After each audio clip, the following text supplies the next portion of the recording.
Hi hello viewers, welcome to my channel Sama foods. ಇವತ್ತಿನ ವಿಡಿಯೋದಲ್ಲಿ ಚಿಕ್ಕವರಿಂದ ಹಿಡಿದು ದೊಡ್ಡೋರ್ವರೆಗೂ ಎಲ್ಲರೂ ಕೂಡ ಇಷ್ಟಪಟ್ಟು ತಿನ್ನೋವಂಥ ಮೆಂತ್ಯ ಸೊಪ್ಪಿನ ಪರಾಠ ರೆಸಿಪಿನ ಶೇರ್ ಮಾಡ್ತಾ ಇದ್ದೀನಿ. ತುಂಬಾ ಚೆನ್ನಾಗಿರುತ್ತೆ. ಅಷ್ಟೇ ಅಲ್ಲದೆ ಇದು ಆರೋಗ್ಯಕರ ಟ್ರಾವೆಲ್ ಫ್ರೆಂಡ್ಲಿ ರೆಸಿಪಿ ಕೂಡ ಹೌದು. ಇದನ್ನು ಮಾಡೋದಕ್ಕೆ ಒಂದು ಕುಟಾಣಿನ ಇಟ್ಕೊಂಡಿದ್ದೀನಿ. ಇದಕ್ಕೆ ಒಂದು 6-7 ಎಸಳು ಬೆಳ್ಳುಳ್ಳಿ, 1 ಇಂಚಷ್ಟು ಶುಂಠಿ, 3 ಹಸಿಮೆಣಸಿನ್ಕಾಯಿನ ಸೇರಿಸಿ ಇದನ್ನು ಪೇಸ್ಟ್ ಮಾಡ್ಕೊಳ್ಬೇಕು. ಇದನ್ನು ಸೇರಿಸೋದ್ರಿಂದ ಪರಾಠ ತುಂಬಾ ರುಚಿಯಾಗಿ ಬರುತ್ತೆ. ಈಗ ಮೆಣಸಿನ್ಕಾಯಿ ಪೇಸ್ಟ್ ರೆಡಿ ಆಯಿತು. ಇದಾದ ನಂತರ 1 ಕಟ್ ಆಗುವಷ್ಟು ಮೆಂತ್ಯ ಸೊಪ್ಪನ್ನು ಚೆನ್ನಾಗಿ ಬಿಡಿಸಿ ತೊಳೆದು ಇಟ್ಕೊಂಡಿದ್ದೀನಿ. ತುಂಬ ಎಲೆ ಮಾತ್ರ ತಗೊಳ್ಬೇಕು ಅಂತ ಏನಿಲ್ಲ, ಸ್ವಲ್ಪ ಕಡ್ಡಿ ಸಮೇತನೂ ತಗೊಳ್ಬೋದು. ನಂತರ ಇದನ್ನು ಸಣ್ಣದಾಗಿ ಕಟ್ ಮಾಡಿಕೊಂಡು ಇಟ್ಕೊಳ್ಬೇಕು. ನಂತರ ಹಿಟ್ಟನ್ನು ಕಲಸೋದಕ್ಕೆ ಒಂದು ಪಾತ್ರೆನ ಇಟ್ಕೊಂಡಿದ್ದೀನಿ. ಇದಕ್ಕೆ 2 ಕಪ್ ಆಗುವಷ್ಟು ಗೋಧಿ ಹಿಟ್ಟು, 1 ಕಪ್ ಆಗುವಷ್ಟು ಮಲ್ಟಿಪರ್ಪಸ್ ಬ್ರೇಕ್ಫಾಸ್ಟ್ ಫ್ಲೋರನ್ನು ಸೇರಿಸ್ತಾ ಇದ್ದೀನಿ. ಇದರಿಂದ ಒಳ್ಳೆ ರುಚಿ ಮತ್ತು ಆರೋಗ್ಯಕ್ಕೂ ತುಂಬ ಒಳ್ಳೆಯದು. ಇದಿಲ್ಲ ಅಂದರೆ ಅರ್ಧ ಕಪ್ ಆಗುವಷ್ಟು ಕಡಲೆ ಹಿಟ್ಟನ್ನು ಸೇರಿಸ್ಕೊಳ್ಳಿ. ಈ ಮಲ್ಟಿಪರ್ಪಸ್ ಬ್ರೇಕ್ಫಾಸ್ಟ್ ಫ್ಲೋರ್ದು ರೆಸಿಪಿ ಲಿಂಕ್ನ ಡಿಸ್ಕ್ರಿಪ್ಷನ್ ಬಾಕ್ಸಲ್ಲಿ ಕೊಟ್ಟಿರ್ತೀನಿ, ಬೇಕು ಅಂದರೆ ಚೆಕ್ ಮಾಡ್ಕೊಳ್ಳಿ. ಇದಾದ ನಂತರ ಸಣ್ಣದಾಗಿ ಕಟ್ ಮಾಡಿಟ್ಕೊಂಡಿದ್ದಂಥ ಮೆಂತ್ಯ ಸೊಪ್ಪು, ಜಜ್ಜಿಟ್ಕೊಂಡಿರೋ ಹಸಿಮೆಣಸಿನ್ಕಾಯಿ ಪೇಸ್ಟು, 1 ಚಮಚ ಅಚ್ಕಾರದ ಪುಡಿ, 1/4 ಚಮಚ ಅರಿಶಿನದ ಪುಡಿ, ಅರ್ಧ ಚಮಚ ಧನಿಯಾ ಪುಡಿ, ಹಾಗೆಯೇ 2 ಚಮಚ ಆಗುವಷ್ಟು ಬಿಳಿ ಎಳ್ಳನ್ನು ಸೇರಿಸ್ತಾ ಇದ್ದೀನಿ. ರುಚಿ ತುಂಬ ಚೆನ್ನಾಗಿರುತ್ತೆ, ಮಿಸ್ ಮಾಡಬೇಡಿ.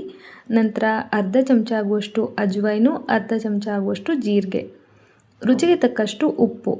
ಇದೆಲ್ಲನೂ ಮೊದಲಿಗೆ ಒಂದು ಸಲ ಡ್ರೈ ಮಿಕ್ಸ್ ಮಾಡ್ಕೊಳ್ಬೇಕು. ಫ್ರೆಂಡ್ಸ್, ನೀವೇನಾದರೂ ನಮ್ಮ ಚಾನಲ್ನ ಫಸ್ಟ್ ಟೈಮ್ ವಿಸಿಟ್ ಮಾಡ್ತಾ ಇದ್ದರೆ ಪ್ಲೀಸ್ ನಮ್ಮ ಚಾನಲ್ನ ಸಬ್ಸ್ಕ್ರೈಬ್ ಮಾಡ್ಕೊಳ್ಳಿ, ಸಪೋರ್ಟ್ ಮಾಡಿ. ಹಾಗೆ ವಿಡಿಯೋ ಇಷ್ಟ ಆದರೆ ಒಂದು ಲೈಕ್ ಸಹ ಮಾಡಿ. ಈಗ ನೋಡಿ, ಡ್ರೈ ಮಿಕ್ಸ್ ಮಾಡ್ಕೊಂಡಿದ್ದಾದ ನಂತರ ನೀರನ್ನು ಹಾಕಿ ಚಪಾತಿ ಹಿಟ್ಟನ್ನು ಕಲಿಸ್ಕೊಳ್ತೀವಲ್ಲ, ಅದೇ ಥರ ಅಷ್ಟೇ ಸಾಫ್ಟಾಗಿ ಕಲಿಸ್ಕೊಂಡ್ರೆ ಸಾಕಾಗತ್ತೆ. ತುಂಬ ಗಟ್ಟಿಯಾಗೂ ಇರಬಾರ್ದು, ತುಂಬ ತೆಳುವಾಗಿದ್ರೂ ಚೆನ್ನಾಗಿರೋದಿಲ್ಲ. ಚಪಾತಿ ಹಿಟ್ಟನ್ನು ಹೇಗೆ ಕಲಿಸ್ಕೊಳ್ತೀವೋ ಹಾಗೆಯೇ ಕಲಿಸ್ಕೊಂಡು ತಗೊಳ್ಳಿ. ಹಿಟ್ಟನ್ನು ಕಲಸಿದಾದ ನಂತರ ಕೊನೆಯಲ್ಲಿ 2 ಚಮಚ ಅಡುಗೆ ಎಣ್ಣೆನ ಸೇರಿಸಿ ಮತ್ತೊಂದು ಸಲ ಚೆನ್ನಾಗಿ ನಾದ್ಕೊಳ್ತಾ ಇದ್ದೀನಿ. ಈಗ ನೋಡಿ, ಹಿಟ್ಟನ್ನು ಕಲಸಿದಾಯಿತು. 10 ನಿಮಿಷ ಇದನ್ನು ನೆನೆಯೋದಕ್ಕೆ ಬಿಟ್ಟರೆ ತುಂಬ ಒಳ್ಳೆಯದು. ನನಗೆ ಬೆಳಿಗ್ಗೆ ಅಷ್ಟೊಂದು ಟೈಮ್ ಇರಲಿಲ್ಲ, ಹಾಗಾಗಿ ನಾನೇನು ನೆನೆಸ್ಕೊಳ್ಳಿಲ್ಲ, ಕಲಸಿದ ತಕ್ಷಣವೇ ಮಾಡ್ಕೊಂಡ್ಬಿಟ್ಟೆ.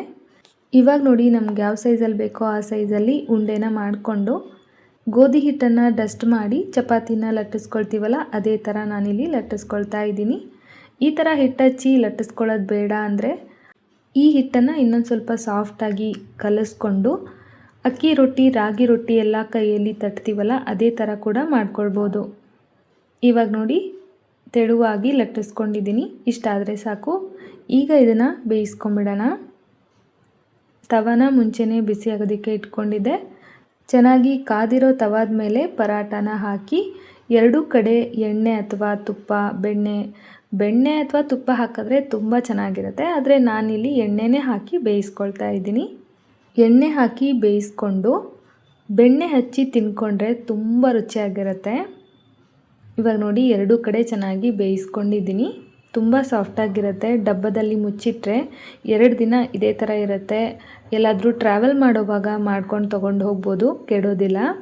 ಒಂದೊಂದು ಸಲ ಮೆಂತ್ಯ ಸೊಪ್ಪು ಮನೇಲಿ ತುಂಬ ಇರುತ್ತೆ, ಅದರಿಂದ ಮಾಡಿರೋ ಅಡುಗೆಗಳನ್ನೇ ಮಾಡಿ ಬೇಜಾರಾಗಿರುತ್ತೆ. ಅಂಥ ಟೈಮಲ್ಲಿ ಈ ಥರ ಮಾಡಿಕೊಟ್ರೆ ಚಿಕ್ಕ ಮಕ್ಕಳಂತೂ ತುಂಬ ಇಷ್ಟಪಟ್ಟು ತಿಂತಾರೆ. ನೋಡ್ತಾ ಇರ್ಬೋದು ಎಷ್ಟೊಂದು ಸಾಫ್ಟಾಗಿ ಬಂದಿದೆ ಅಂತ. 2 ದಿನ ಇಟ್ಟರೂ ಕೂಡ ಇದೇ ಥರ ಇರುತ್ತೆ. ಐ ಹೋಪ್ ಇವತ್ತಿನ ಈ ವಿಡಿಯೋ ನಿಮ್ಮೆಲ್ಲರಿಗೂ ತುಂಬಾ ಇಷ್ಟ ಆಯಿತು ಅಂದ್ಕೊಳ್ತೀನಿ. ಇಷ್ಟ ಆಗಿದ್ದರೆ ಒಂದು ಲೈಕ್ ಮಾಡೋದನ್ನು ಮರಿಬೇಡಿ. ಮುಂದಿನ ವಿಡಿಯೋದಲ್ಲಿ ಮತ್ತೊಂದು ಟೇಸ್ಟಿ ರೆಸಿಪಿ ಜೊತೆಗೆ ಮತ್ತೆ ಸಿಗ್ತೀನಿ. Bye friends, thank you.